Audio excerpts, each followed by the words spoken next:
You know, testimony is a very sacred and special and individual thing, as Jane said. With me, it was a process, as it was with her, not an event. I think that's the way it is with most people.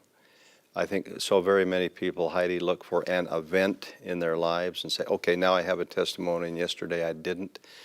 I think for most of us, the Lord intends it just to be a process. And as we grow and develop and continue trying to live the gospel, and she's one who, living a good life comes naturally to her, much more so even than to me. There was never a time in my life that I didn't believe in Jesus Christ as my Savior. And did I have questions about the church? Of course I did. Those questions now are so minor and so minuscule.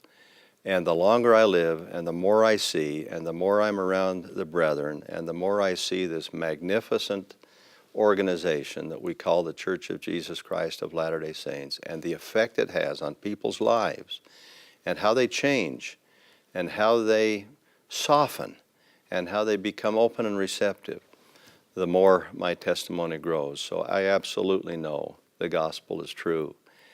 I will say that it is not an automatic thing. Your father can be the president of the church, and still you have to deal with that on your own. It does not come automatically because of who you are.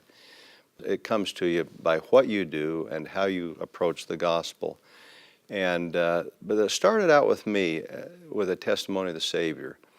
I said earlier that my parents, and my father in particular, didn't preach the gospel verbally to us as children. But one thing I can tell you is that we knew that they knew. I don't know how they conveyed that. I've thought about that very often. How did we as children know that they absolutely knew this gospel is true? And sure, they would talk about it, but it's the way they lived. It's the way they talked around the home. It was the way they would make reference to the brethren. It was the way my father and mother would pray. It was the way they would talk in such sacred tones about the Savior. And you feel those things. It's much more than hearing something. It's feeling. And I think that if we live our lives that way, people sense that in us. And we don't have to verbalize a lot of times. It's helpful when we do, and it's important that we do on occasion. But I think it's even more important that we try to live our lives in such a way that people see that and sense that and feel that in us.